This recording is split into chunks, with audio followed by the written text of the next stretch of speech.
चेतनामय जीव हैं। हम चेतनामय होने के कारण हम बोलते हैं, हम चलते हैं, फिरते हैं, खाना खाते हैं और हम सारी प्रवृत्तियां करते हैं। अगर भीतर हमारे चेतना नहीं हो तो डेड बॉडी हो जाती है। डेड बॉडी होने के बाद कहा जाता है इसको जलाओ, जलाओ, ले जाओ इसको। इसका अर्थ क्या हुआ कि हमारे हर मनुष्य के शरीर में, हर जीव के शरीर के अंदर आत्मा एक ऐसा तत्व है जो कि चेतनामय और उसके पीछे अस्तित्व है। तो इसीलिए हमें उस आत्मा का अभ्युदय का अर्थ, उस आत्मा का कल्याण कैसे हो, हम किस तरीके से जीवन यापन करें कि जो है वो हमारी आत्मा का कल्याण हो, हम सिद्ध बुद्ध मुक्त बने और हमारी अंतिम मंजिल उसको प्राप्त करें। भाई और बहनों, दर्शकगण, श्रोतागण, आप देखिए कि सबसे पहले ये समझना चाहिए कि इस दुनिया में 4 चीजें बहुत दुर्लभ है। पहली है कि मनुष्य जीवन मिलना अत्यंत दुर्लभ है, और दूसरा क्या है कि भगवान की वाणी, यानी हमारी शुद्ध आत्मा जो भगवान है उसकी वाणी के अंदर, उसकी बात के अंदर विश्वास करना, ईश्वर में विश्वास करना।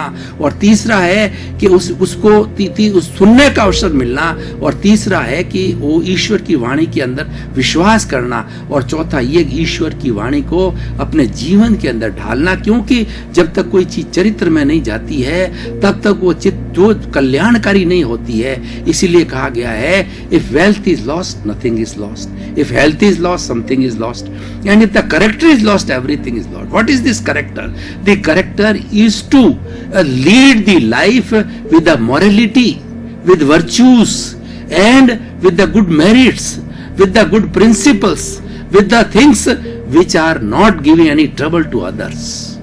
The main thing is that we should not give trouble to anybody, not only human being, but any small creature of this world. He is also like us. He is also having the same soul what we are having. We should not give any type of trouble to him. ये जो troubling जो होती है ना, इसी से हमारी आत्मा का जो है दुर्गति होती है, और वह जो एक दोष के रूप में आ जाता है, पाप के रूप में आ जाता है।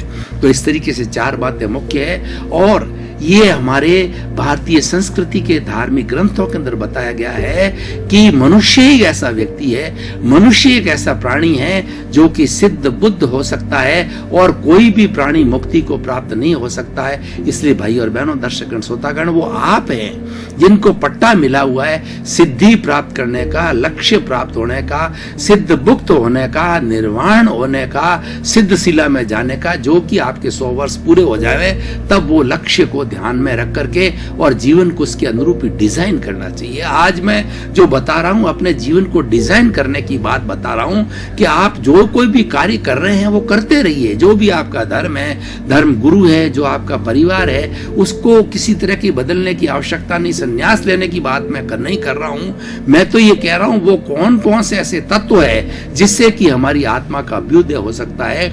तो वो मुख्य 9 तत्व हैं, जिसके अंदर कुछ है जो आत्मा की घात करते हैं और कुछ ऐसे होते हैं जो आत्मा की सपोर्ट करते हैं। तो कुल मिलाकर उन सभी तत्वों को जानना आवश्यक है, क्योंकि हमारी संस्कृति के अंदर 3 शब्द आते हैं, ज्ञेय, हेय और उपादेय। यानी सृष्टि के अंदर जितना भी ज्ञान है वो सब जानने योग्य हैं, क्योंकि जब हम जानेंगे नहीं तो हम हेय और उपादेय की बात कैसे करेंगे, हम तुलना कैसे करेंगे। जबकि जानकारी नहीं है तो तुलना का प्रश्न ही नहीं है। इसलिए हर चीज की, अच्छी चीज हो चाहे बुरी चीज हो, उसकी जानकारी करना जरूरी है।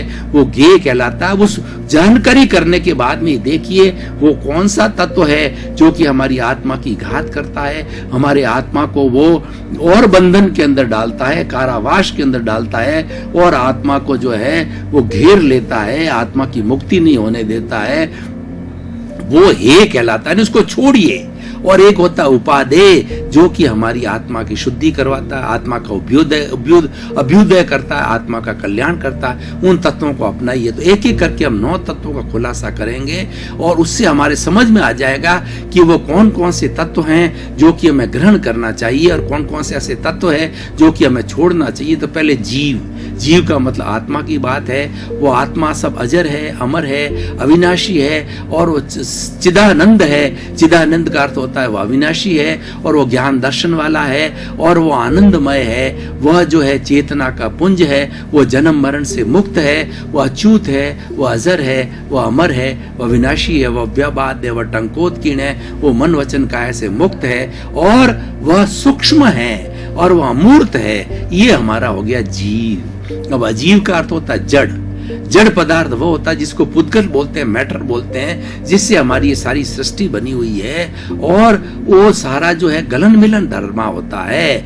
जो हमारा पुद्गल है उसकी क्या परिभाषा है, उस जिसमें वर्ण होता है, गंध होता है, रस होता है और स्पर्श होता है, उसको हम पुद्गल कहते हैं। और जो अनंत चेतनामय परमाणुओं के पिंड को आत्मा और चेतना कहते हैं। पुद्गल गलन मिलन धरता है, पुद्गल टूटता है, पुद्गल जुड़ता है और जुड़ करके और फिर वो नई चीज बनाता है। इससे सारी सृष्टि जो हमको भवन है, मकान है, जितने भी जो है ये सारे जो है पर्वत है, अट्टालिका है, सारी जितनी हमको दिखाई देती है वो सारा जड़ पदार्थ है। और जड़ पदार्थ को सुख दुख की अनुभूति नहीं होती है। जड़ पदार्थ के अंदर प्रजनन नहीं होता है, जड़ पदार्थ ग्रोथ नहीं करते हैं। जड़ पदार्थ तो पुद्गल है, वो जैसा उसी, हालांकि जड़ पदार्थ पे शाश्वत है। ये सारी सृष्टि जो है दो तत्वों से बनी है, जड़ और चेतन।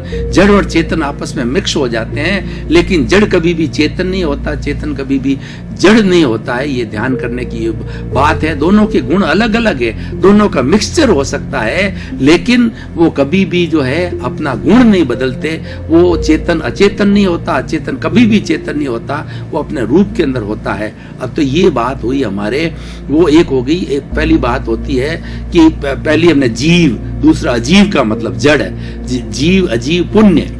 पुण्य का अर्थ होता है हमारी आत्मा के साथ के अंदर एक कार्मण शरीर जुड़ा हुआ है, जिसको कॉजल बॉडी कहते हैं, जिसको लिंग शरीर कहते हैं। वह क्या अनादि अनंत काल से हमारे भीतर जुड़ा हुआ है। और उसके अंदर पुण्य और पाप रूपी जो पुद्गल होते हैं, जो कार्मण शरीर के अंदर होते हैं, चतुस्पर्शी होते हैं। चतुस्पर्शी वो होते हैं जो कि आंखों से दिखाई नहीं देते, किसी भी माइक्रोस्कोप से दिखाई नहीं देते, लेकिन जन्म जन्मांतर से कार्मण शरीर के रूप में, लिंग शरीर के रूप में आत्मा के साथ में फेविकॉल